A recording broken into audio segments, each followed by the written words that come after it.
Well, good evening, everyone.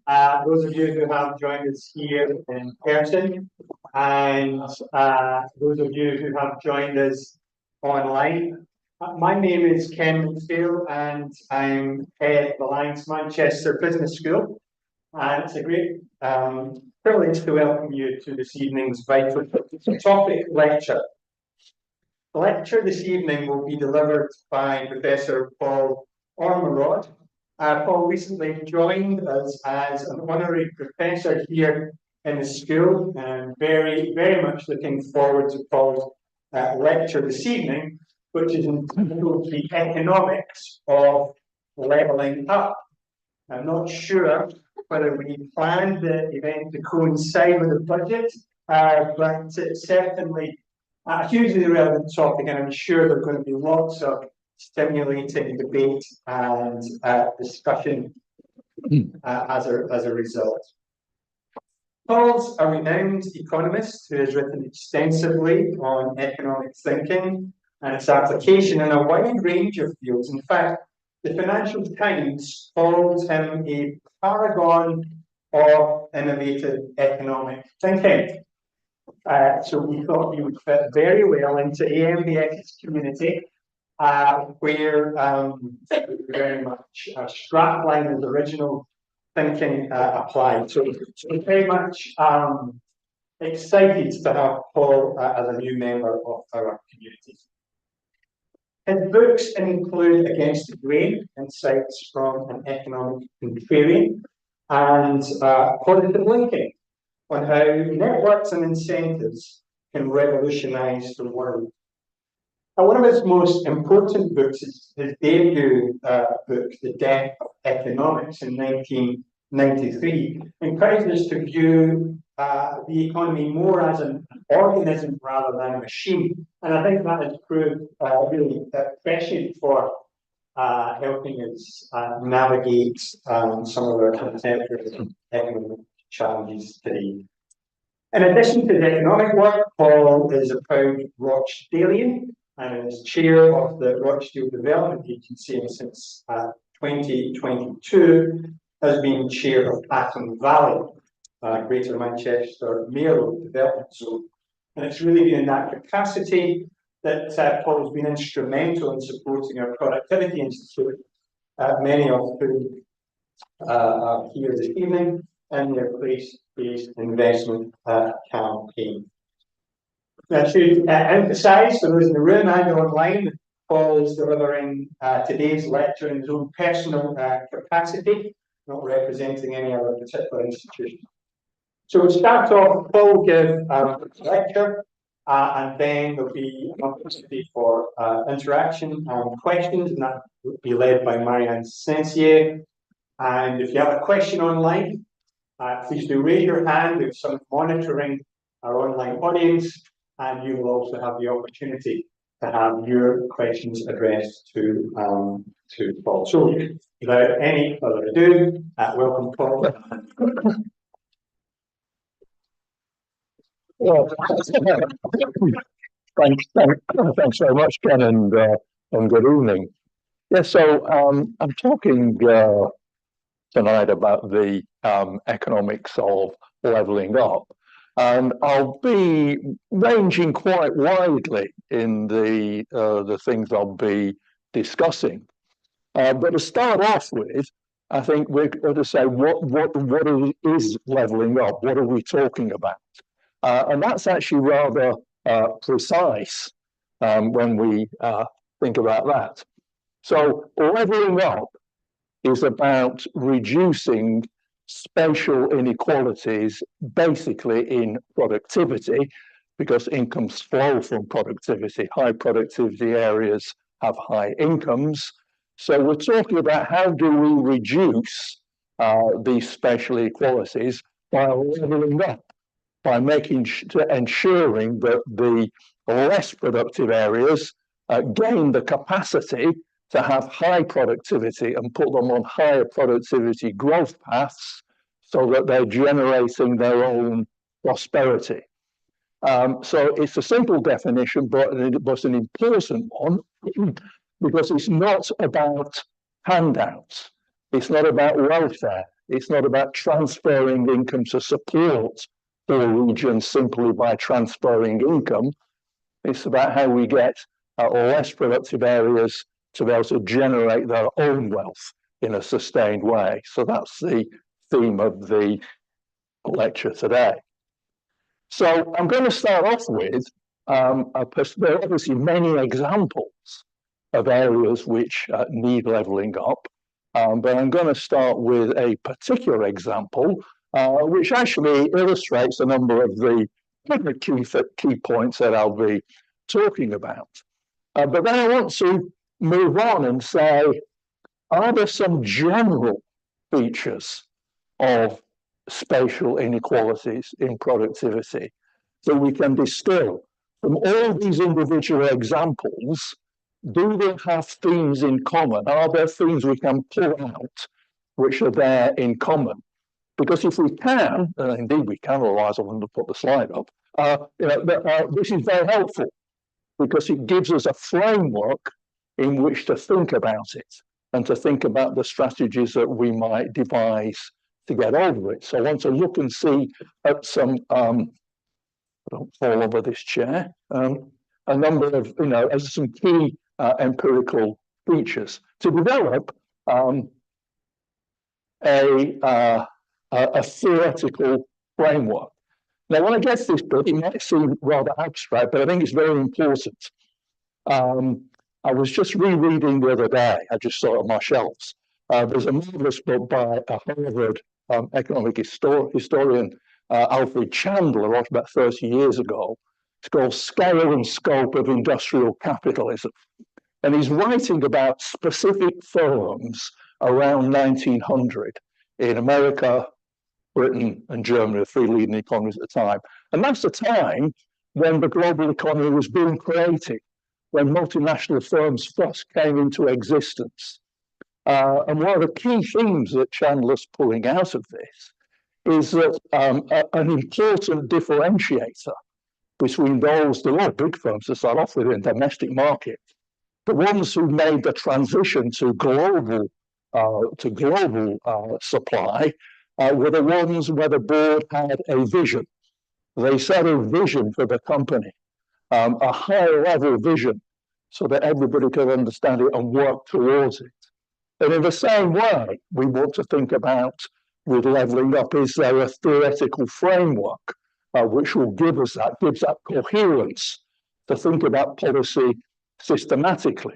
If I can just, as an aside, say, in my view, a lot of the regional policy, which is designed to be levelling up, over the last 50 or 60 years, has not been terribly successful for a variety of reasons.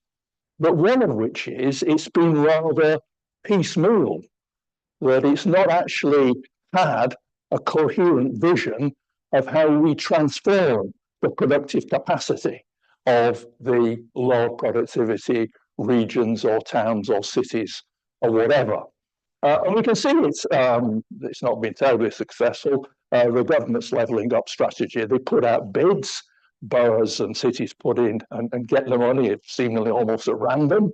And then a lot of these projects, they'll use the money to say, do up a shopping centre, a retail centre. That's fine.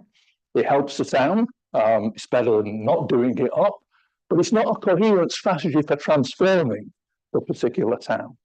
And that's why in Rochdale, when we got some money from the Towns Fund, and Paul Simkis, who's the chair of the Towns Fund, is here tonight, this decision was taken to put most of the money into innovation centre to try advanced manufacturing, to try and spread technology and to spread innovation and new technology across the firms in the borough, to try to raise them up, to give them productive capacity.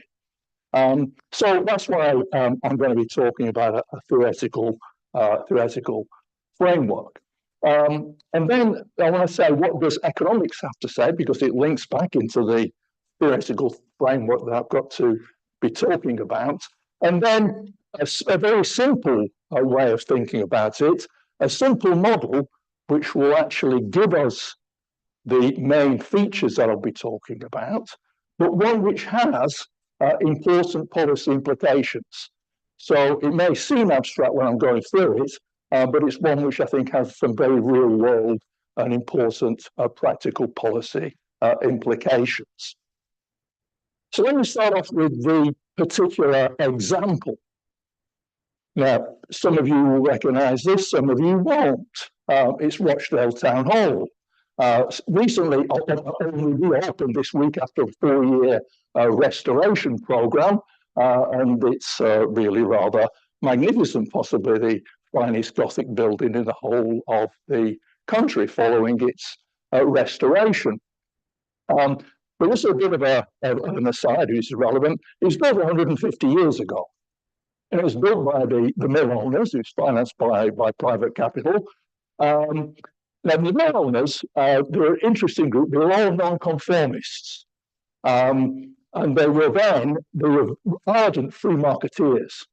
Now, they might have conceded a role for the government in defence, but that was about it. And I think, just at the top there, you can see the tower of the parish church on the hill, and they conducted a running feud over decades with the vicar, because he was an Anglican church, he was connected with the Senate. So they were true, they were, as a phrase at the time, they were Manchester liberals. So they were ardent free market thinkers. That was their view, that was their theory of the world. And the town hall was very interesting. It was actually built as a temple to capitalism. The windows are often, some of them pulled out in the restoration, but they're stained glass. So it gives you the impression you're in a church, right? But the windows show where Rochdale traded with and the things that it traded in. But they were free market economic thinkers, but in another sense, they were very modern in their social thinking. There's a great hall, a magnificent great hall, and at one end is a gigantic tapestry. And that illustrates an event which was of fundamental importance to them, was the signing of the Magna Carta, the basis of liberty, the liberty of the citizen from oppression. And so they venerated the Magna Carta. But I think even more interestingly, there's a little room at the top which used to be where the council met, and there's some stained glass windows there. And they put in there their icons of Victorian Manchester liberalism. And one of these is Lord Justice Mansfield, who was the Lord Chief Justice in the late 18th century. And in 1772, he delivered his famous judgment in the House of Lords, that as soon as the slave set foot on British soil, he or she was automatically freed. And they venerated this man. They were bitterly opposed. They were free marketeers, but they were bitterly opposed to slavery. It's non-conformist. They thought everyone is equal in the sight of God. And they backed very strongly the Union cause in the American Civil War, to the detriment of their own businesses. That's a bit of an aside. Because what I really want to say about this is, well, why did they build it? Well, they could. Because at the time, 150 years ago, Rochdale was one of the richest towns in the world, like many of the surrounding towns, Manchester itself, Bury, Bolton, Oldham, etc. And that was the basis of the Industrial Revolution, of what was then high productivity industry. Of course, compared to now, everywhere was very poor. But relatively speaking, Rochdale and its surrounding towns 150 years ago was one of the richest towns in the world, based on innovative technology from the Industrial Revolution, which was relatively high productivity. And that was the basis of its wealth, the basis of building the town hall. And as we moved through the rest of the 19th century, Rochdale remained a relatively wealthy town in comparison to everywhere else. There was a bit of an interregnum during the, well, it wasn't interregnum, but between the interwar period. But by the 1950s, people would think of Rochdale as a poor town. And that's really persisted. may have gotten a bit worse since then. But even after the Second World War, the textile industry was in decline. Wages were relatively low. And so, well, as an example, in the old textile towns, there was a very high, extremely high female participation labor rate. So everybody's mums went out to work because the households needed the money. The wages had fallen, relatively speaking. So they needed that to survive. So one thing here is, one point to draw out is that these spatial inequalities in productivity persist. So for a long period of time, Rochdale was wealthy, and for a long period of time, it's been poor. And so this is actually the scale of the challenge that we face in regenerating areas like this. I'm pleased to see a number of members of the Atom Valley board here, and we're all conscious of that. We have, a major challenge to level up these boroughs because of the strong persistence. And I'll be coming on to some of the reasons of this. Why does it persist? So here's some key features. Persistent over time. Let me give you some other evidence on this. I'll be coming back to these other points. So here's a quote from an academic journal. It's in italics there, the Journal of Economic Perspectives, which is a very prestigious journal. It's one of the American Economic Association's journals. And the purpose of the journal is to get economists who are specialists in a particular field to write for other economists to keep them up to date with their field, because economics is now such a broad field, it's not possible to keep up with everything. And here we see a paper on place. There's a special issue on place-based policies and spatial disparities. Spatial disparities across EU metro areas are profound, persistent, and maybe widening. So that's a view from a top economics journal. And let me give just a specific example, a little piece of work I did like 10 years ago. So let me explain. So what I did, I looked at, there's very good data on unemployment by borough. And unemployment is a good proxy for relative prosperity. Poor areas tend to have a higher unemployment rates. Now, obviously, unemployment moves over time across the economy. But what I did was to take in a particular year, take all the local authority areas in the UK, there's about 400 of them, and rank them by their unemployment. So the lowest one could be number 1, and the one with the highest rate could be number 400 and whatever. And then look 20 years later and see how those rankings changed. How much persistence was there? And the averages in the 2 years that were affected by the economy as a whole, but how do the relative positions of these 400 authorities change over 20 years?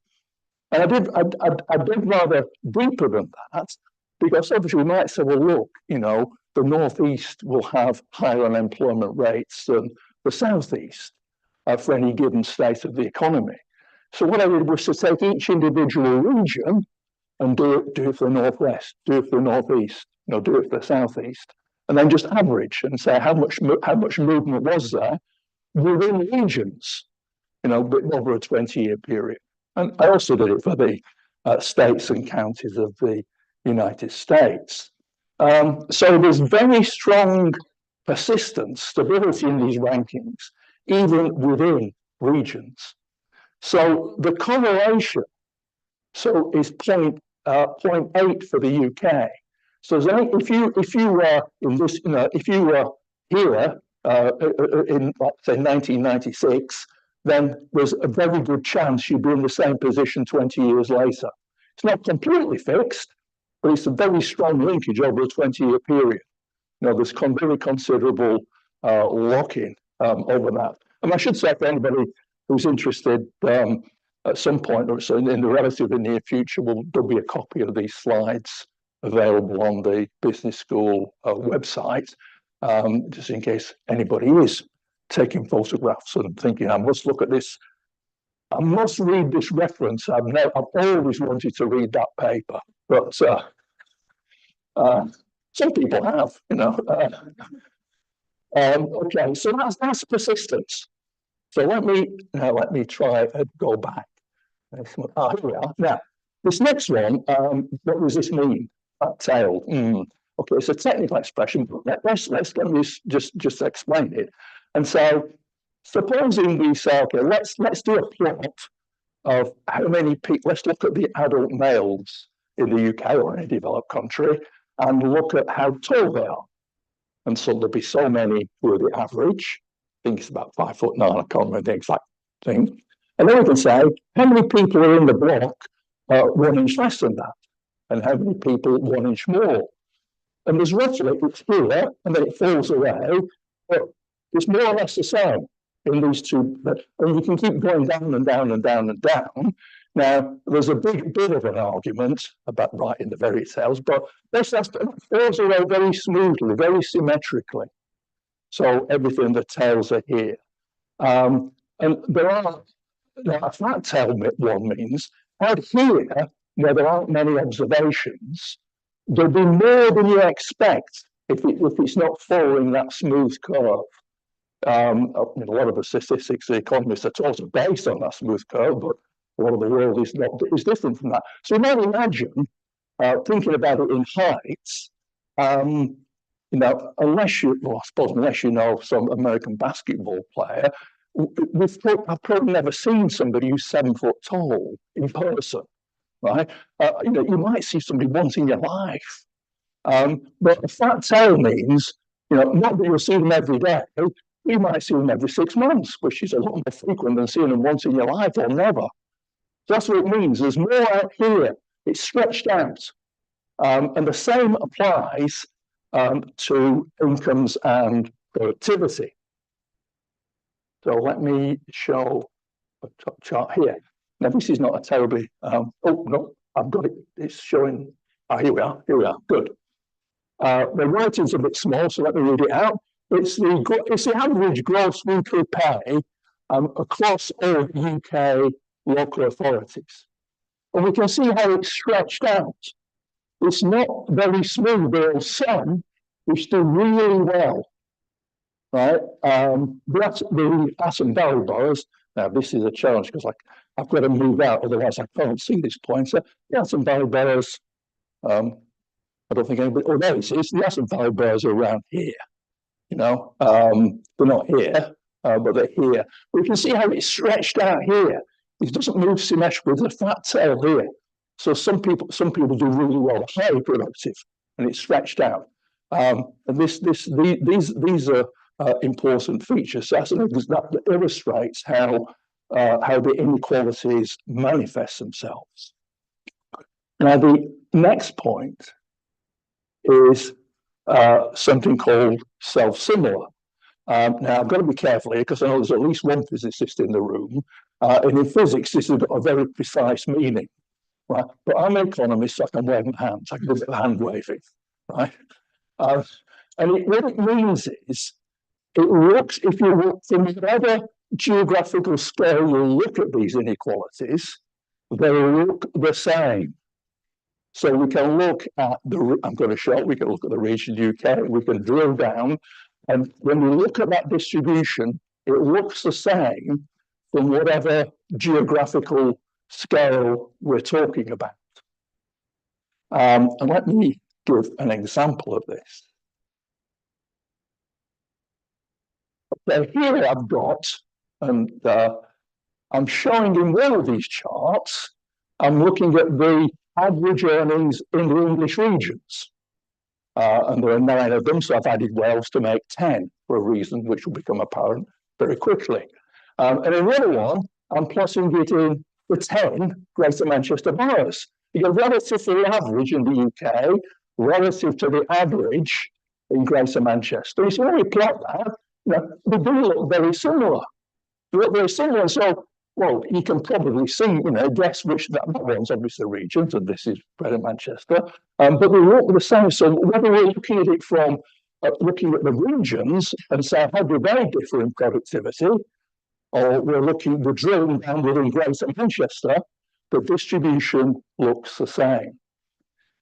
So each individual example of an area which needs levelling up, which has low productivity, will have its own specific reasons for that. But what I'm trying to do, is to pull out these general features. There are a few key features which are common to all of these examples. And then there will be particular things we can overlay them with when we're looking at a particular context.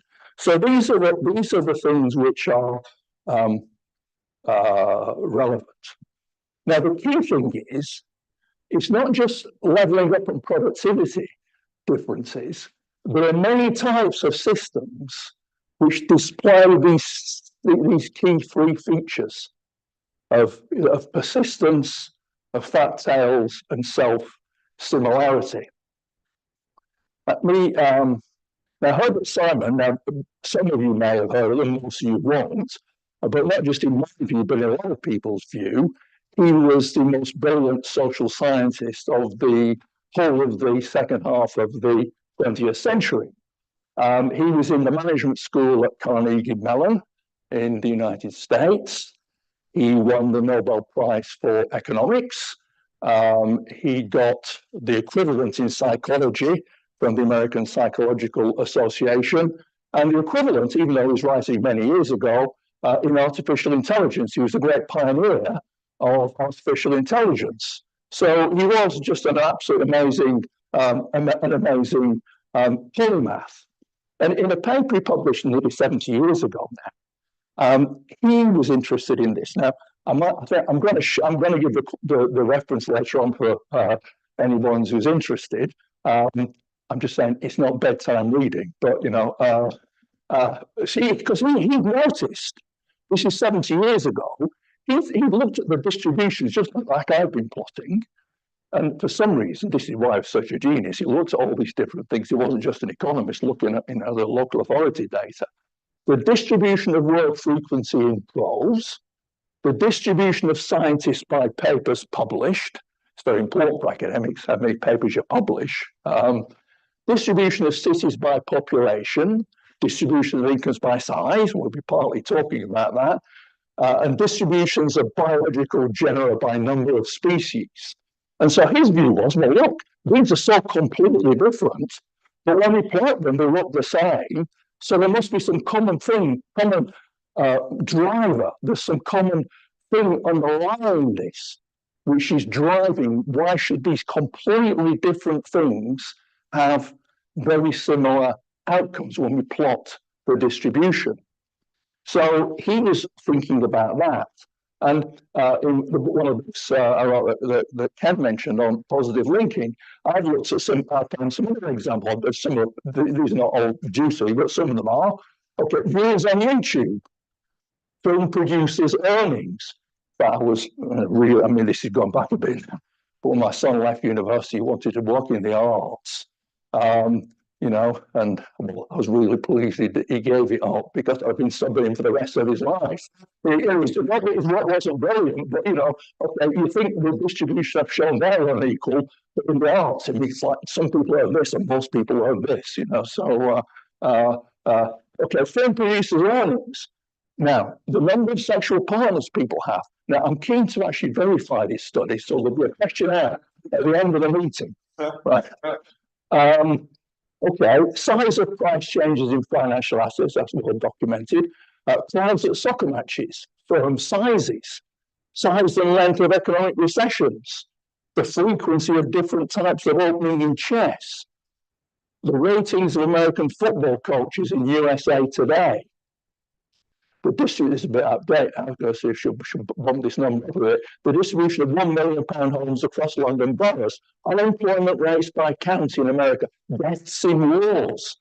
And I found this because not that I read the Domesday Book in Old English. There's a modern version of it. I've got a copy of it. I don't know why I bought a copy. But I looked at it, not for this reason. I just happened to have it. The number of churches per county in William the Conqueror's Domesday Survey of England in the 11th century.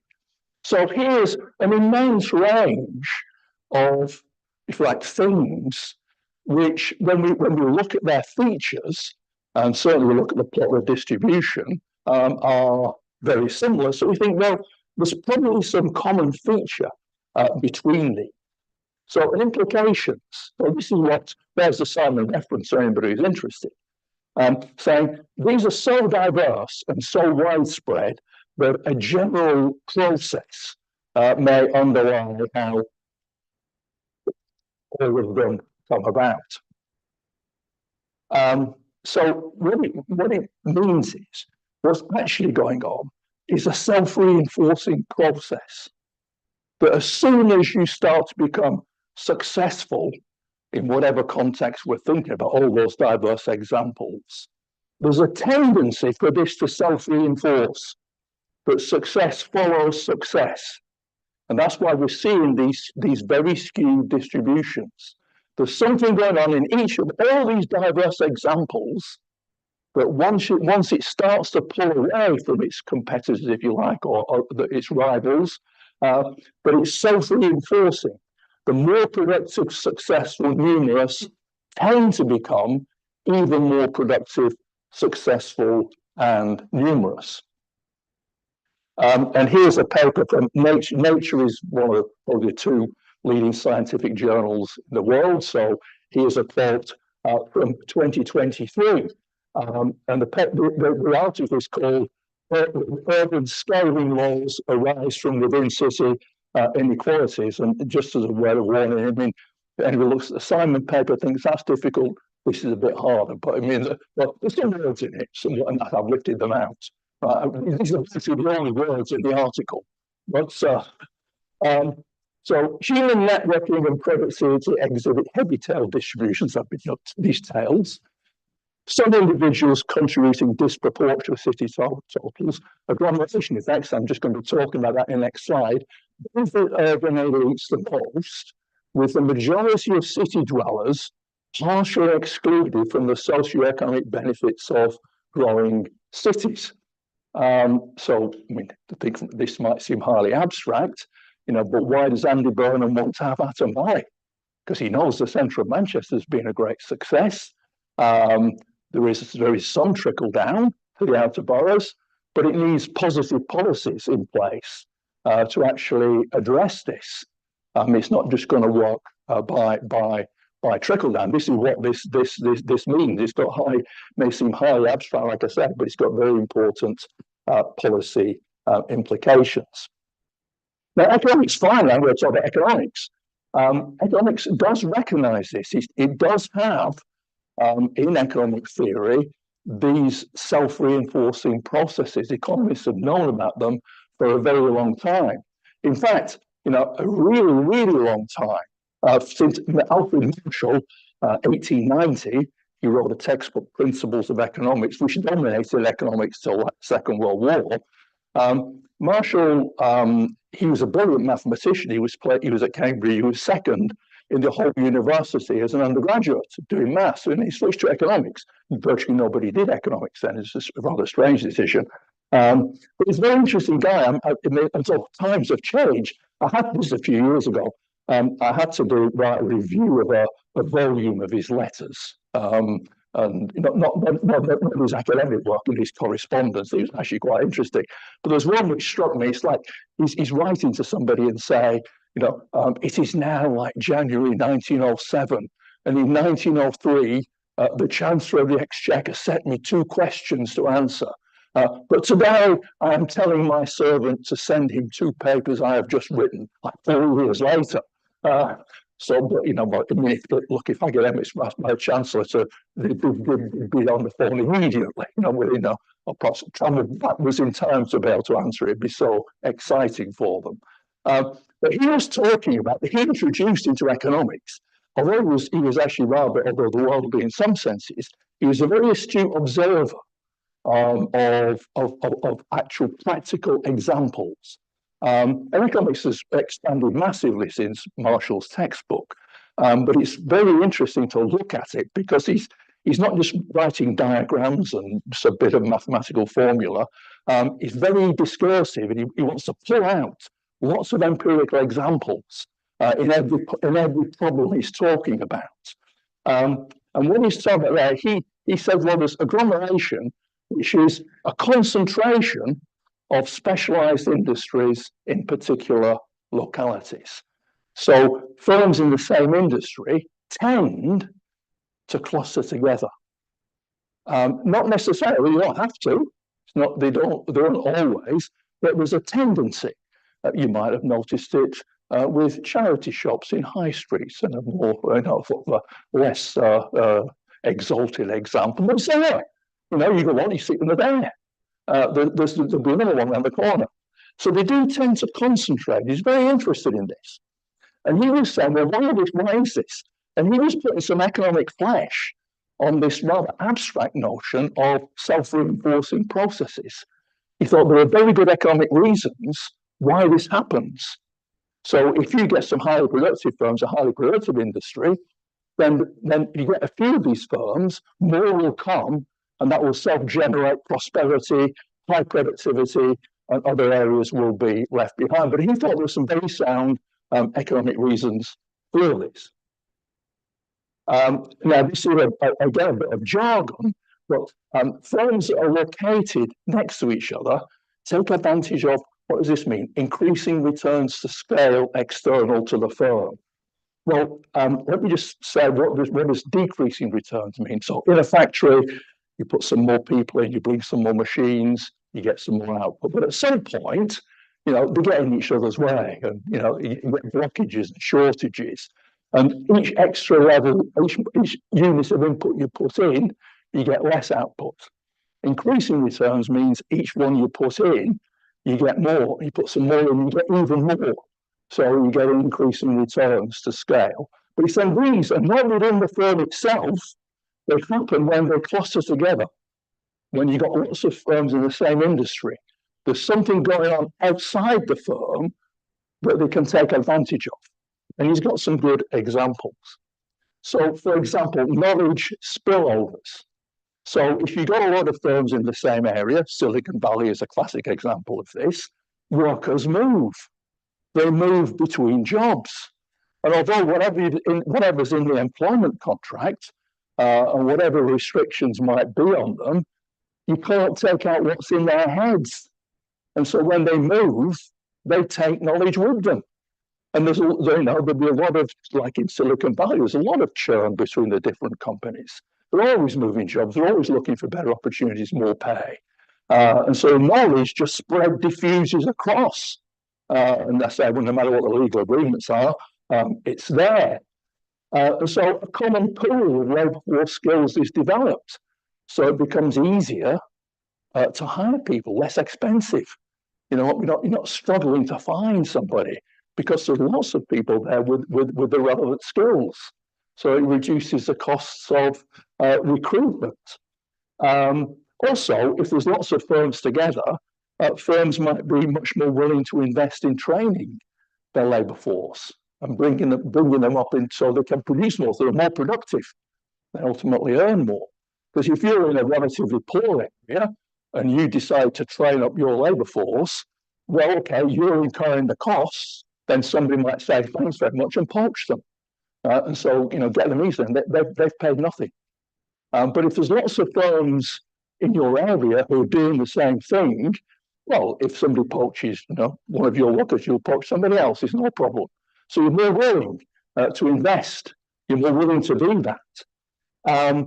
Greater levels of specialization increased into firm corporations. So all this enhanced cooperation reduces the cost of innovation. So I've been talking, in a sense, I'm going to be talking even more abstractly in a minute, just to give you a warning. I've been talking a bit abstractly before, but this is what it's about. This is what Marshall was talking about. These are the economic factors which are underlying the application to levelling up and productivity differences across areas. Now, actually, then it sort of went out of fashion for a number of decades, but then it came back with a bang in the 70s and 80s. And in fact, this guy, Paul Ormerod, in the 1980s, got the Nobel Prize for, if you like, thermal analysis. There's a next generation of Marshall's insights, if you like. I mean, some of you might remember, general election of the office. Some of you might remember the 1997 general election.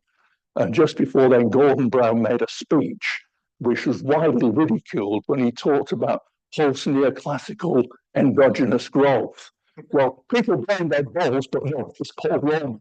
That's his phrase, right? And so balls just lift up, fair enough, he lifted it from that. So it came back in fashion. And here again, we see, again, the Journal of Economic Perspectives 2023, the observed concentration of economic activity within cities cannot be explained by natural advantage alone, requires substantial agglomeration forces.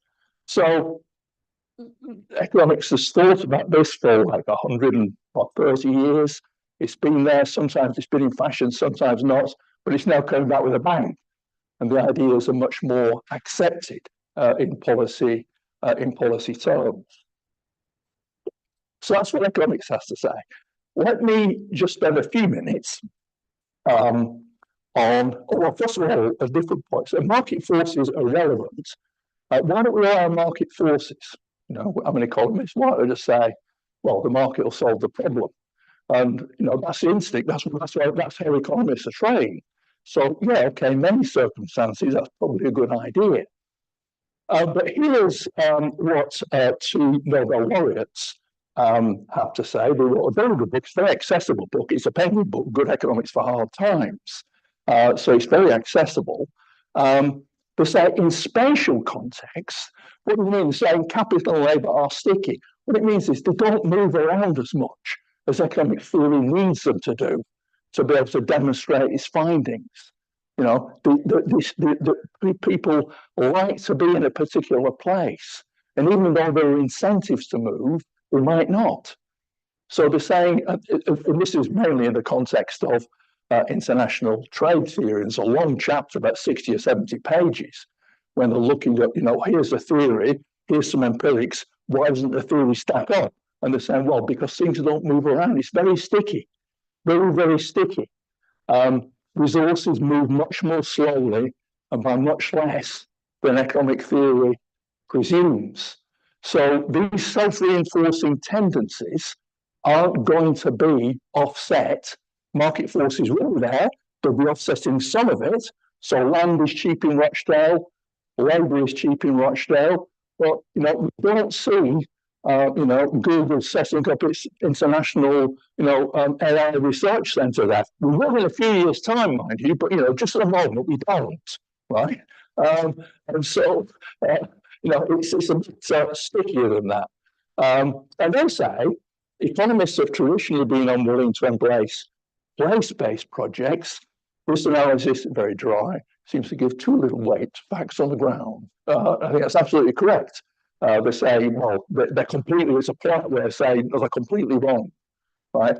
We do need state intervention. I was very pleased, well, people might ask about it. Look, you've seen one budget, you've seen them all, but, there's a lot of reference in the supporting documents to the budget, that's what I always look to, rather than the speech itself, to place-based policies. So that's good, the message is getting through. It's getting through that we do need these. So let me just talk about some theoretical model. Why do we want a model? So we can think of a model as a map. So some of you know I'm a very keen hill walker. So there I am on a summit in Scotland, miles from anywhere, and the cloud comes down, the flag's down. How do I get off the mountain? Well, I'm a bit old-fashioned, so I rely on map and compass. The GPS, I can use a GPS. I'm not technologically deficient in that sense. But you don't rely on it. You've got to have a map and compass. And so a map is brilliant.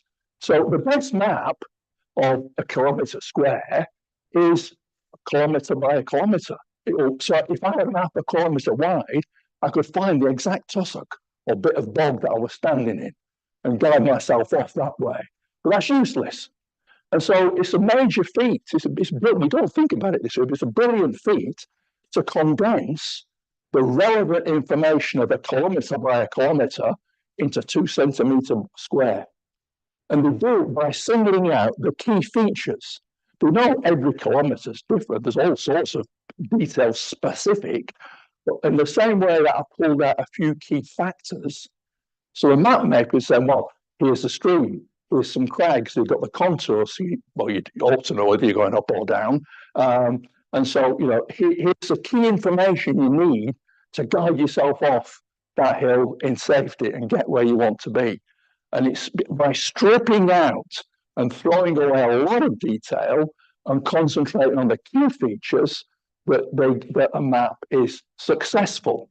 So we can think of a model as a map in that way. So it must represent the key features, small enough to be manageable.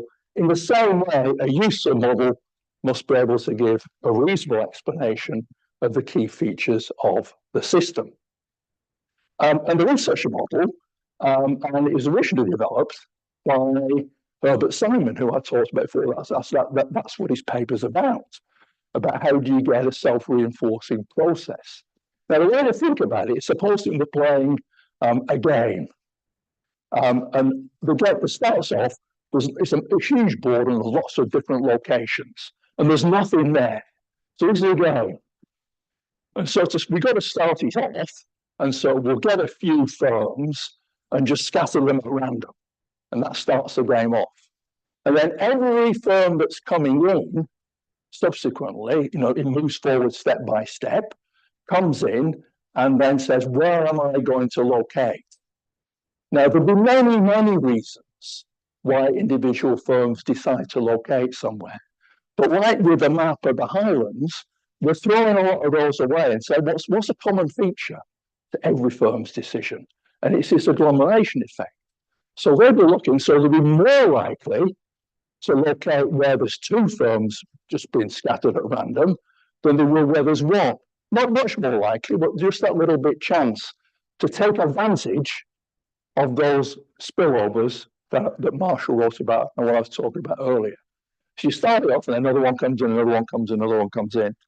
And actually very rapidly, you start to build up that inequality through the location decision.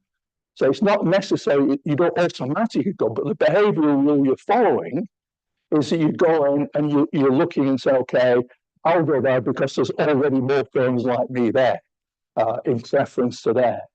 And so it's this very simple self-reinforcing process. It's a very, very simple model.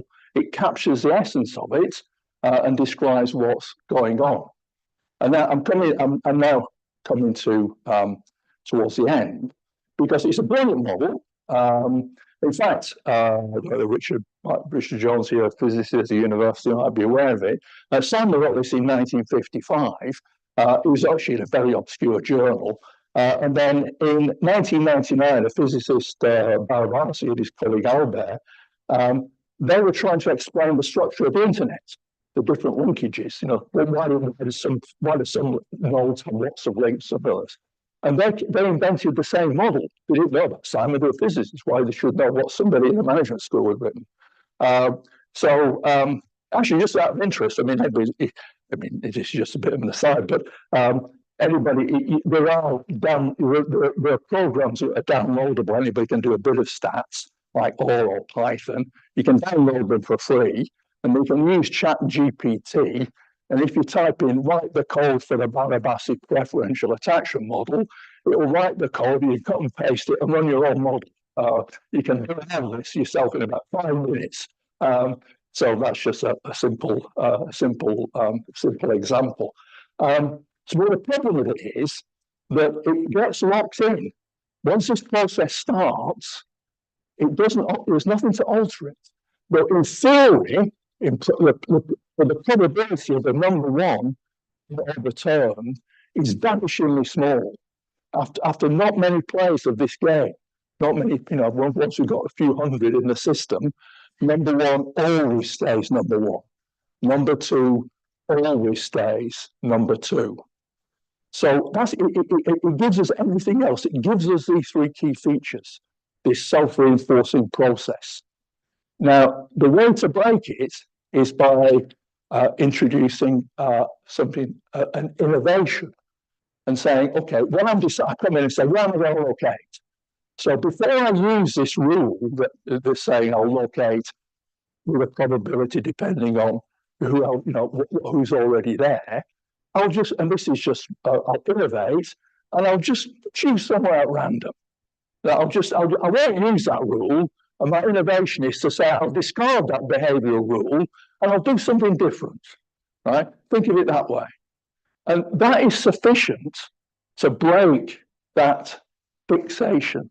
It's sufficient to break a very, very powerful model that has got all those features of all those diverse systems I talked about. It sounds very simple. That's why it's so brilliant, because it can explain all those diverse empirical features that I was talking about. And that's one of the reasons why Simon got the Nobel Prize, just one of them. But he did other things as well to justify it. So it's a very simple and brilliant model. But it's this innovation that matters, doing things differently. And innovation is the key to breaking these self-reinforcing processes. You have to do something different. So this might have seemed rather abstract, but this is a very strong practical implication, which we're trying to do in the Atom Valley Board, to do things differently and to innovate. That's why we've got an innovation centre. And please say Jürgen Mayer, who used to be chief executive of Siemens, very heavily involved in Greater Manchester and science policy in general, will be chairing that. That's why some of the further education colleges are innovating. So I'm pleased to Julia Heap, who's the principal of what we call the Rochdale Further Education College, is here tonight. And just as an example, their individual firms, so apprenticeships are now being tailored to individual firms. And there's one, I think it's in its second year now, Julia will correct me if I'm wrong, where apprentices are learning hydrogen cell technology in Rochdale. And they're being paid £28,000 a year to do it. Why bother going to university? Christ, you can come out with no doubt and you've got a real skill. Well, I'm not disparaging. I'm going to be careful. I'm really university. All degrees from Manchester are worthwhile. Absolutely. Let's put that on record. I don't want to be misunderstood. So this is a driving force. So all this abstract stuff, all the Marshall stuff, the thing that breaks it is innovation, doing things differently. And that's what we're trying to do in Atom Valley. And this is really the conclusion of what I've been leading up to. In order to level up, in order to make areas more productive, they have to do things differently than in the past. You could just carry on in managed decline, but it will be managed decline because of all these powerful self-reinforcing processes that are going on around you. But if you do something, it doesn't make innovation doesn't always work. It's risky. You might not work. You might fail. But if you don't do it, you will fail, and you'll fail gradually, like Rochdale did for 50, 60, 70 years, down and down and down and down, like Oldham did, down and down and down and down. We say we have to do things differently. We have to innovate, and that's what we're trying to do on the Atom Valley Board. So that's a policy conclusion that I draw from this rather abstract stuff, that innovation is a key to levelling up, and without it, we won't succeed. But I'll finish on that note, and I'll be very happy to take any questions, but not contributions. Thanks very much.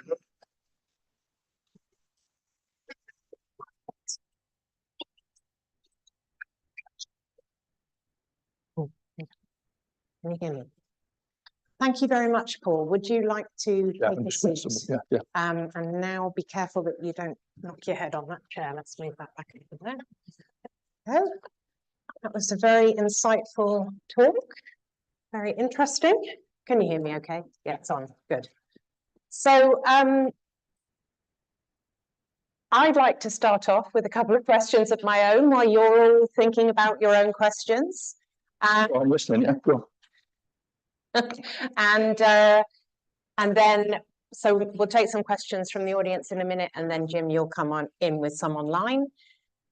So why is it important to have this theoretical basis to the policy? And then following up on that, as we know, a lot of local authorities have had their capacity depleted over the last few years with various austerity measures, and some of them say they're currently in a financial crisis and they've asked to be more productive again today. How do these local authorities have the capacity to deliver these levelling up policies? What you see, you do need, like a company needs to have a high level vision set. Where does it want to be? How, well, then there are detailed policies how to get there. We have a shared vision. What is it we're trying to do? Well, try and make money, but what is it, what business are we in? How are we going to do that? What's our vision? And in the same way, to understand policy, rather than just do things purely at random without any guidance, because it's like you are then walking around in a fog and saying, oh, we'll do this, oh, we'll do that, oh, we'll do this. But a framework gives an important guideline, and it's particularly important for major policy. If you're asking for major amounts of money, when, say, you're dealing with the Treasury, to have a properly articulated theoretical basis for your argument. So at least it doesn't mean that it doesn't automatically mean they're right. But if you're just going around at random, well, your chances of success at random. If you've got a clear guideline which is driving your policy, it drives every single aspect of it. It illuminates it. You're working towards that, and it gives you a clearer insight into what you're doing and what you expect to get out of it. So that's important. Well, look, on the specifics, well, I mean, we're finding money for Atom Valley. I mean, the resources are constrained. I have to say, I don't want to get into this. I don't want to get diverted on this, but I'll look and see and say, well, look, the tax burden is highest for 70 years. Government borrowing is exceptionally high. Public spending is very high. And I don't really see austerity myself. I see a huge amount of public spending taking place.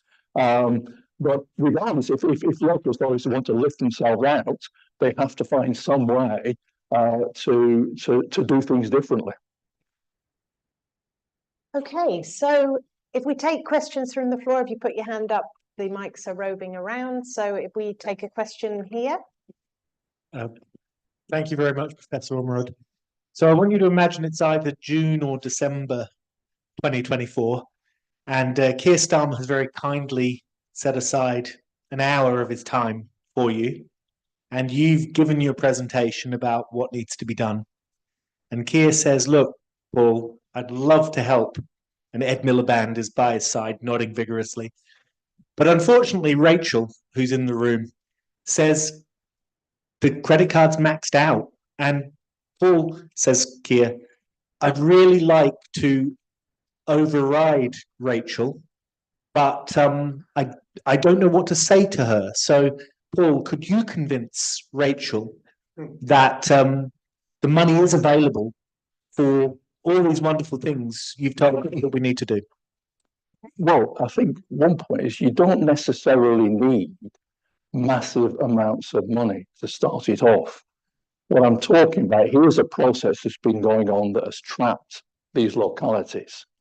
And so it just needs a kickstart, because the solution to all these will be provided as success will be in Atom Valley, how much private sector capital we can attract. That's the basis of prosperity. So if you look, take, say, the major clusters in America that are extremely successful, not just Silicon Valley, but there's an awful lot around Boston. Take an extremely successful cluster in this country around Cambridge, around biotechnology.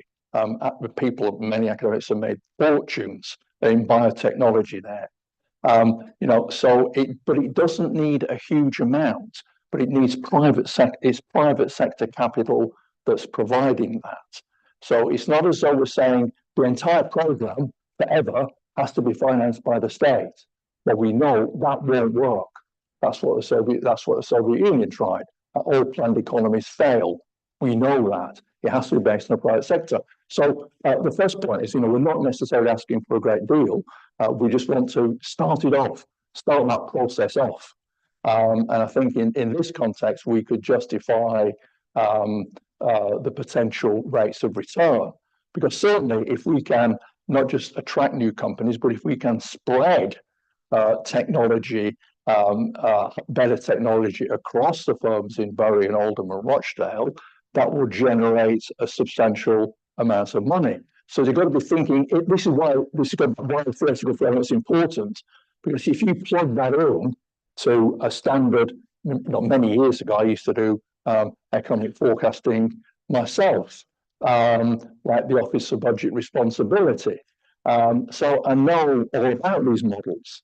Well, I say that in a rather dismissive way because I started doing it because I thought it was really smart, but the forecast was always wrong. I thought, how can this be? And so I gave it up. I thought I can't work it out. But I finally worked out. But I won't go into details why that's the case. But so if you're about office, but you plug this in, then it's not finely grained enough to answer this question. You said you've got an increase in public sector investment. Well, okay, that's the standard across the board one. It's not finely grained enough to say in this particular location we can do this.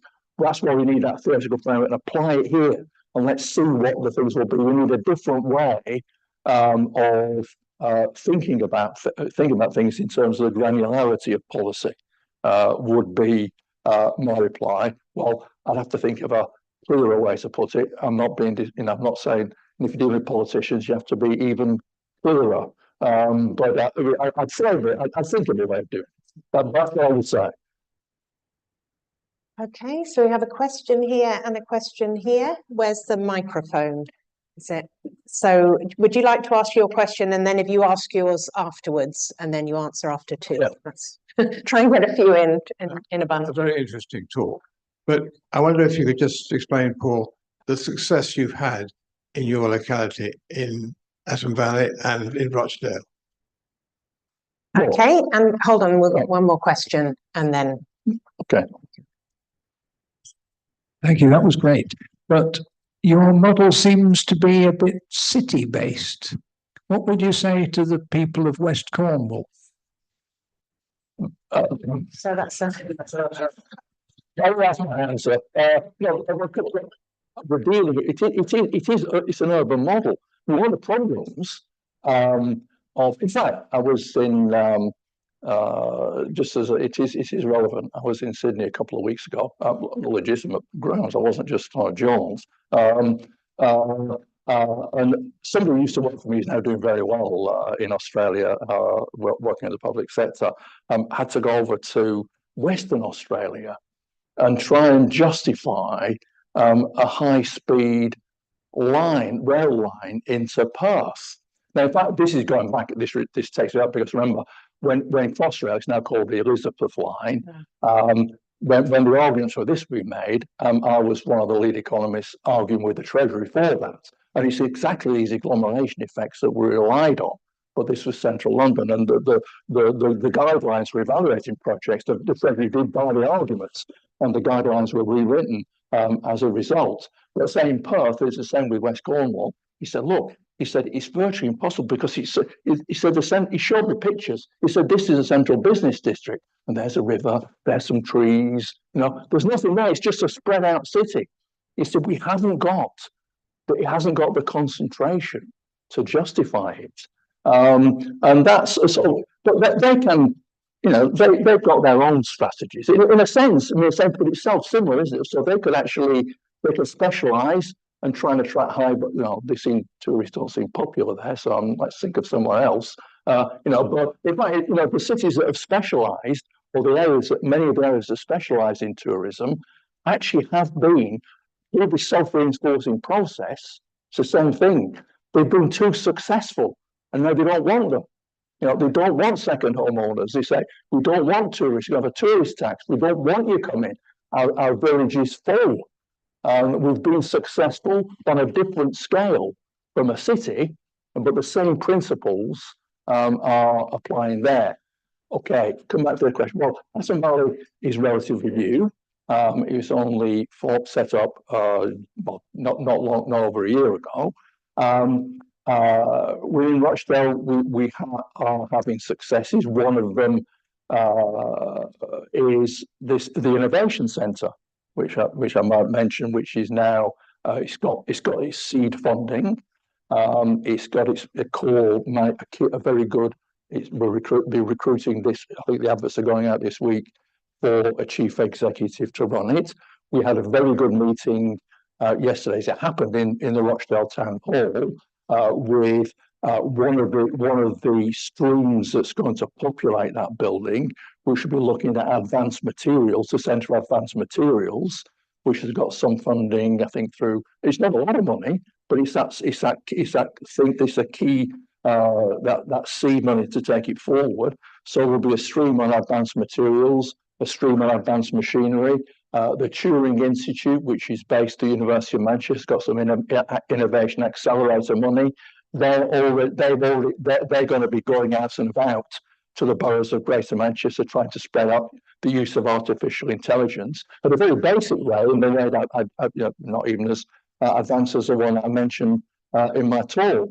So they'll be going out. They've already had a very successful meeting in Rochdale.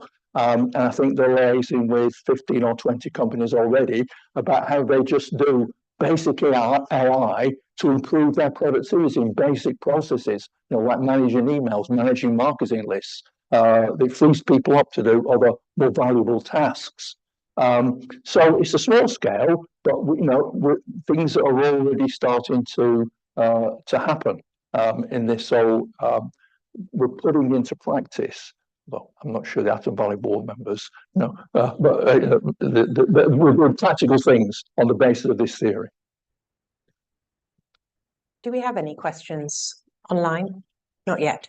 No. Okay. So carry on. Thank you. I'm interested how you develop the innovation aspect, because I'm familiar with the Rochdale Valley and the downfall of the footwear industry, which very much mirrors the cotton industry you talked about in Rochdale. When you look to innovation, are you looking to take any skill set, any structures which are already there and build on them? Or are you just open to any innovation that comes along? Because it seems to me there's a lot of skills and support structures there that could be built on, but it would need a very lateral thinking mind to decide how you'd take the footwear industry in the Rochdale Valley to something which is going to be very innovative. But you've obviously got ideas. I can see from the dream in your eyes. It's something that I have thought on and off about the Rochdale Valley. You drive through it, because I'm not being rude here, but if you ever need cheering up and think Rochdale's run down, you go to Baco.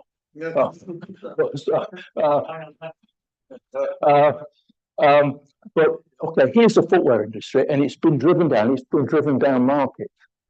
Now, if you go back to the start of the Industrial Revolution, okay, steam came in, but most things were powered by water.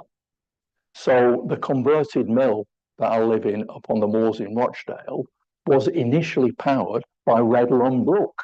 Initially, it was water powered. And water power technology has moved on absolutely dramatically in recent years. So Rochdale Council's building, must be nearly 10 years old now, is entirely powered by the River Roach. It's not a big river, it's entirely powered. So if you're thinking about the Rossendale footwear industry, you might say, well, look, you could use new water technology and say, we're producing now we're producing green shoes, we're producing it with water technology, not with our electricity is entirely driven by water, and you lift it to a different plane. Now, that's how you do it. You can market it then for much higher prices. Now, there's a problem with that transition, how you actually manage that. And it's a classic problem, isn't it, of how do you generate a cluster like that rather than one that you've got? And there's a tension between individual and collective rationality. Everybody would like to be there, but the first mover may go out of business because it costs too much. But I'm thinking that's the sort of strategy you might want to be thinking about for the Rossendale Valley. Now, it's not just an arbitrary choice of of innovation. Look, the boroughs of Rochdale, Bury and Oldham have traditionally and still do specialise in manufacturing.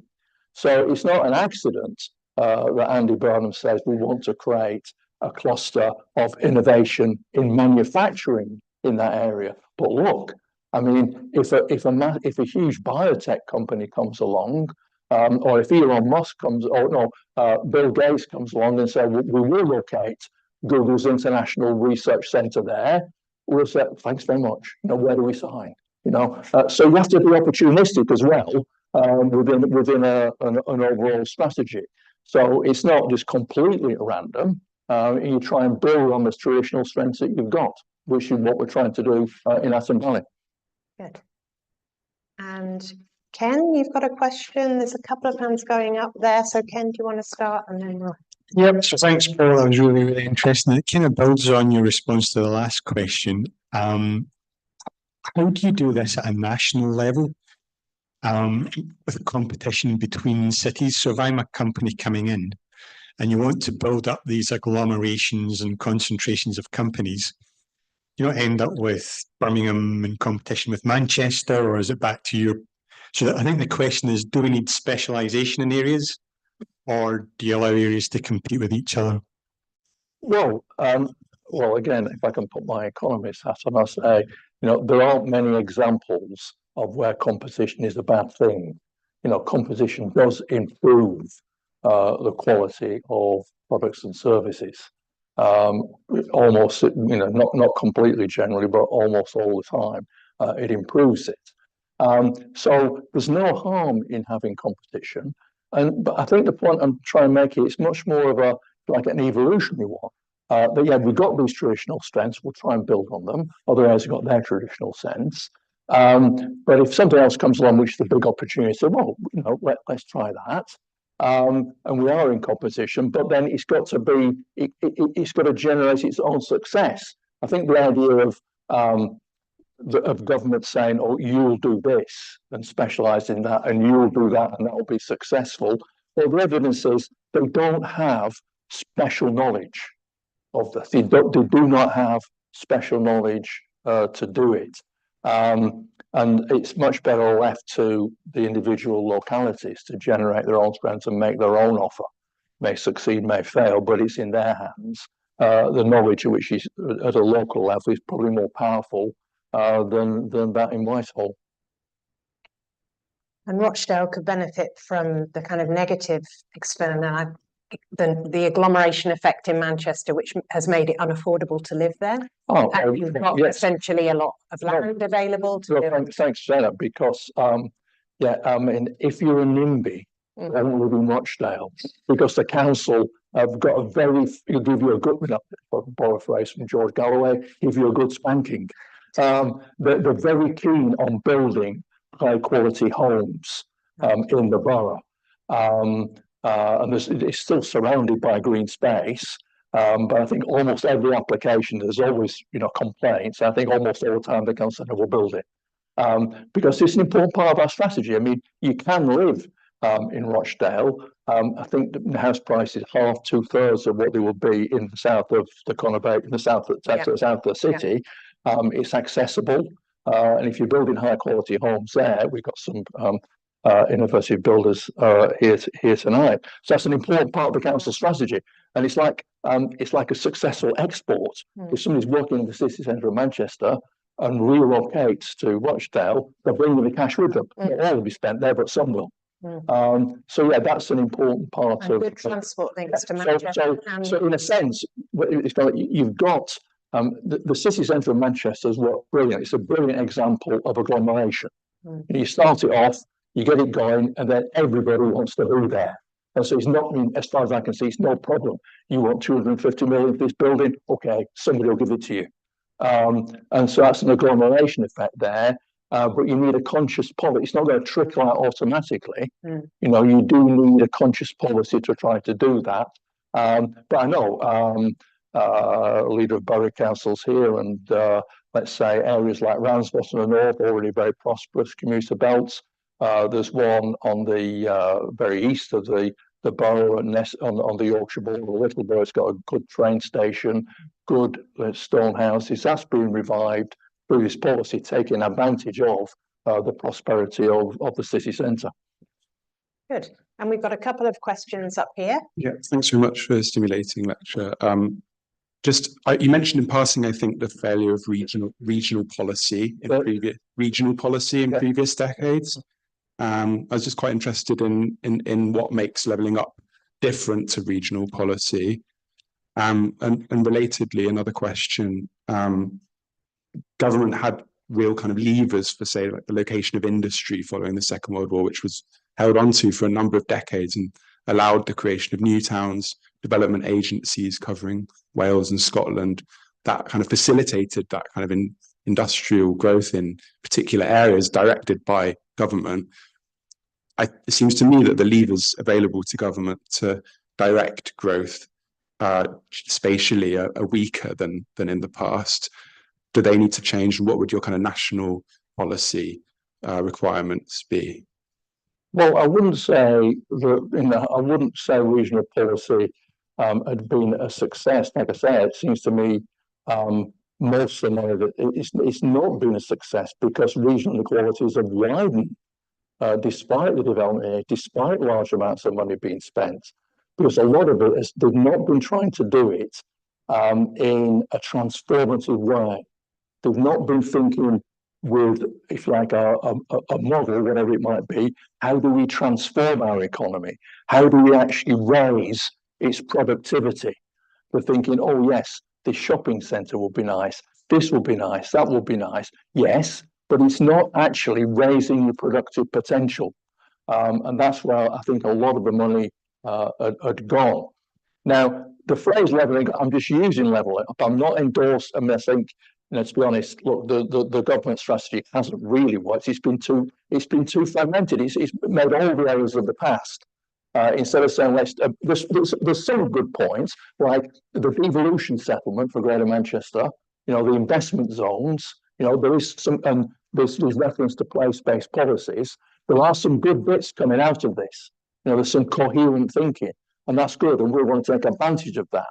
But a lot of it is just simply, oh, well, bid for this. Oh yeah, that looks okay, and it's not raising that productive potential, which is what we need. What I'm talking about with levelling up. It's unfortunate it's become associated with this particular government, but you know, it's a phrase which is in vogue. It wasn't one I would choose myself, but you know, it's one that people can understand. What we're trying to do is level up, and they've just not been doing it in a very coherent. But I say, to be fair, I do think there are some positive signs coming out of central government on this, and I think the thinking there has moved on and given us the opportunity. Right. Yeah. I mean, part of the problem is policy churn as well. The paper I've got with you, Nicola, Andy Westwood, 50 regional policies over the last 30 years, you know, so if they pick a target like productivity, you've got to stick with it and you've got to fund it and follow it up over time. You have to stick with the policy, yes. Yes. Did we have another question up? Yeah. There. Yeah, thank you. I just wanted to sort of pick up on this notion of innovation, and I think one of the reasons I care about regional inequality is the negative consequences it has for social outcomes, and particularly social and health outcomes. The fact that place I grew up, Birkenhead, the life expectancy for men has fallen over the past 15 years. So I suppose, if we're depending on regions, cities, wherever, to be innovative in order to attract outward investment in, are we saying then that the places who aren't innovative are doomed to these negative social and health outcomes? And then there's sort of a couple of examples that you gave of sort of San Francisco and Cambridge. These are successful if you focus in on those particular industries that have been developed there. But I know within Cambridge, there's massive inequality. And within San Francisco, there's massive inequality, with things like access to housing a really crucial issue. So I suppose if we're just focused on innovation, isn't there a danger that we're overlooking the real reason we need growth, which is to improve social outcomes, improve health outcomes? Thank you. Okay. Well, I mean, one point is that certainly with let's say, Atom Valley, a key point is that the residents of the three boroughs have to be able to take advantage of the opportunities. And this is why developing skills is so important. So the further education colleges are heavily involved in generating a pipeline of skills. You know, the mayor has got his Manchester Baccalaureate. He's heavily involved in that. We're very aware of the need to create a pipeline so the residents of the borough can benefit from it. So that's very much in mind. We're not just doing it blindly and saying, well, a few will benefit, like some of the quotes I gave there. No, we're trying to actually do it in a systematic way. But in the same way, I mean, levelling up is about generating wealth. It's not about redistributing it. That's a separate aim of policy. That's a separate aim, a separate compartment. Atom Valley is not about benefits and handouts. It's about creating wealth, creating productivity, which then, I mean, that's a political decision, how you actually divvy up the proceeds, but it's got to be created in the first place.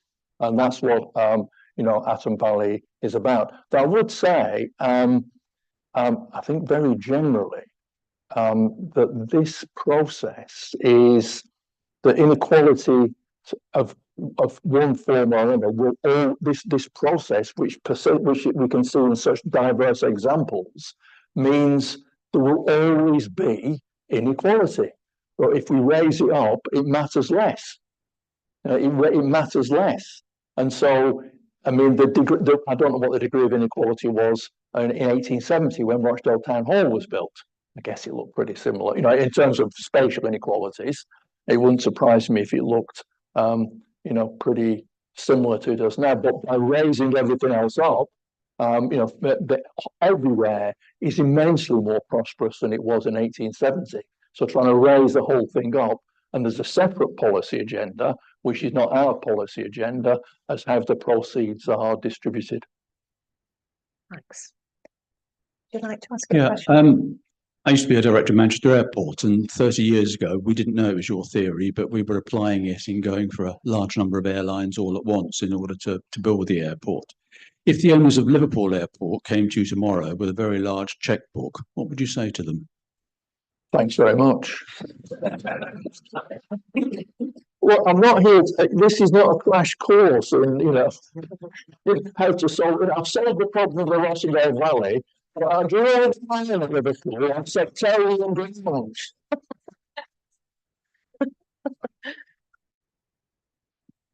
Any more questions? Oh, you have one from online? Yeah. Jim? I think something you touched on earlier, actually, Paul. What your advice would be to governments on how to ensure that the investments made, you know, under levelling up agenda are both effective in reducing regional disparities and also sustainable in terms of long-term public finances? Well, I think the answer is you can't guarantee success, right? Look, if somebody could say, right, here's a formula which will guarantee this investment will be a success, there would be no problems, right? And I think one of the funny things, I do find, you know, rather depressing actually, is the culture of trying to de-risk everything. It's simply not possible. You know, the future is inherently uncertain. It may involve, I mean, this was what, you know, Keynes, who many people think of as a left-wing economist, his writings are full of this. How do we actually deal with this inherent uncertainty about the future? So there's no recipe for success. You know, the investment we're making in Atom Valley may fail. There are many examples in major companies of investments failing, and sometimes success, you know, is at random. So we can't guarantee. So, I mean, one of my favorite examples, there's actually a brilliant book called Barbarians Led by Bill Gates, and the main author is who was the original, the main lead on the original Windows software. It was jointly written with a journalist, so he's obviously made a lot of money. This is Microsoft, and this is going back to the 1980s. And so Windows 1 comes out, and it was, I mean, I remember this, it was rubbish. Windows 2, well, rubbish. I was going to say something else, but it's rubbish. And so they took the decision. In fact, I mean, Steve Ballmer, you know, I mean, Gates's partner, made a major statement saying, after Windows 3, we're not going to, will there be a help team, but we're not going to do any more development. We'll release Windows 3, then no more development Windows. And they had a deal with IBM, and the operating system was something called OS2. Now, I think you might be able to find that in industrial museums these days. Because because what happened was Windows went out of the door, and to everybody's complete surprise, within 3 months it sold 2 million copies. So that was just accidental success. And Microsoft didn't predict it. They thought it was going to fail, and it succeeded. And there are many, many more examples of where you think it's going to succeed, and it fails. So we can't de-risk this. Every decision we make about the future carries an inescapable and irreducible element of risk. We just do the best we can. And that's why, again, some sort of framework of thinking about things helps us rather than just casting at random. It might help to reduce that uncertainty and building on that. So there was another part of your question, but I'd rather, the other question. Oh, maybe we'll take another question. That's quite a long enough answer. Right. Oh. So we've got Bart and Fiona. I think we should go with Fiona first, because I don't think we've had many women ask questions. Jenny? Thank you. Thank you very much, Paul, for really insightful talk. I was just wondering if you could say a little bit more then from the Atom Valley about your experiences around private capital investment. You're saying that is quite critical. It may be very early days, but are you getting a sense of which that private capital, whether it's particular firms or investment companies or whatever, how much are they beginning to be interested in effectively the public sector seed corn funding that is going to? There is definitely. I mean, look, the way I survive it's very early days, because in fact the main site, which will be the largest industrial site, I think, in the UK by some margin, straddles the boroughs of Bury and Rochdale, and there's been a long planning process. These things just take forever. But it's greenfield. And now finally the planning process has finished. Only, was it this month or end of last month? And so, yeah, there's permission. And now this month the councils are going to adopt it. And only now can we start development for real. There are bits like slightly outside which are already attracting private capital actually wanting to build things there. There is a lot of interest, and this is somewhere where Andy Burnham has said he's willing to play a prominent role, because by going down the road, if necessary, to actually to try and raise substantial amounts of money, very large amounts of what will actually need to make it a success. So it's too early. Nobody's actually located there, because until like 2 weeks ago, it was greenfield site, but people were located around it. And in bits of it, like in the where the innovation centre I was talking about, that's already been built, and it's on a modest scale, and I think it's still confidential. Very modest scale. A private company wants to start doing things through that centre and providing some of the funding to get some out. So it's very early days, but there is interest there, and that's what we're trying to do. So, Bart, we'll make this the last question. I'll be short. Paul, thanks. I mean, what I like about your talk is you're an academic economist, but on the other hand, you're a man on the ground, and bringing these two things together is something that is really great. So thank you for that. But it also made me chewing on some of your remarks. And one remark was an answer you gave earlier on, we need an innovation strategy, but we also need to be pragmatic. And if you're a man on the ground, that's exactly what you have to do. You have to be pragmatic. But it also makes a struggle, because innovation is partly about, incremental changes, small changes, companies that are already there that need to make sort of small changes to do better. But innovation is also about system change. And it is that the whole system needs to move. And it's hard to do both. So maybe in your final reflection, can you try to explain how you try to do both? Try to help companies that are already there that just, need to improve a little bit, but also really change the system in order to make a really sizable move. Because small change is probably not enough to get productivity going in Rochdale or anywhere else. Okay, so on the this is why. Well, let me give an one of the points. This is of the strategy is what we want to do is to have scale up companies in the area. So major anchor tenants are important, but companies that were startups who then want to expand, they're it's like a key part of the strategy because they're the ones who create the net new jobs. It's the ones which are going from 10 who want to be 100. They've got a vision and they think we can now do it. We can move that. They're the ones which will really. We need some big anchor tenants, but they're the ones which will really drive the success. And we know we have good intelligence. And the boroughs have good intelligence. There are quite a lot of companies in the boroughs and also more generally in Greater Manchester who are looking to scale up. And once this becomes available, there will be around there available to scale up. So an incremental strategy there, if you like, but one which could be very powerful. And in terms of, if you like, spreading and innovation, people think, but we're not Einstein, we're not Herbert Simon, we don't have to have brilliant ideas. We just have to do things a bit better, a bit more efficiently.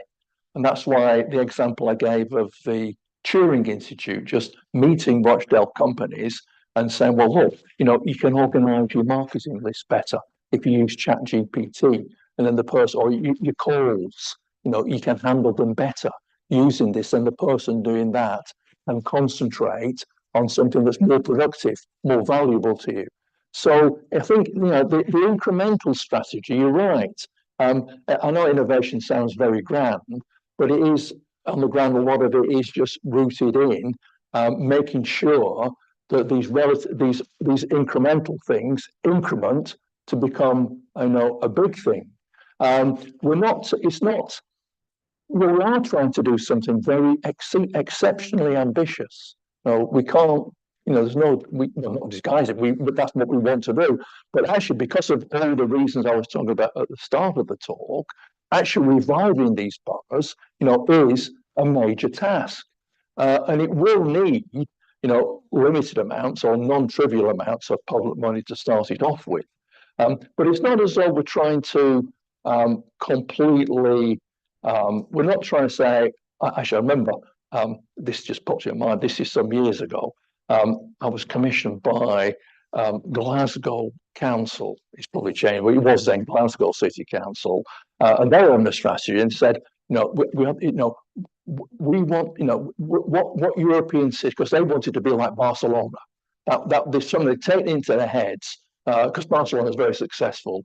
That their strategy will be to, model their development on the success on Barcelona. And we took these various databases, economic, cultural, and social, and so forth. We have 95 cities, and there are various measures of difference you can construct. And in fact, the one they were most like was Essen on the Ruhr in Germany, and Barcelona was like 94th away from them. We never got any more work from Glasgow City Council. So in a sense, that was an example of a strategy, which honestly was bonkers. How can Glasgow be like like Barcelona? How could most of them be like, because the climate is completely different for a start. It's got different attractions. So you don't want to be too mad. But what I think what I'm trying to say is how we're trying to balance it is to say, yes, we are very ambitious. We realize it will require lots of things to be different, but at the same time, we're putting in place all the bits of incremental things which will take us forward.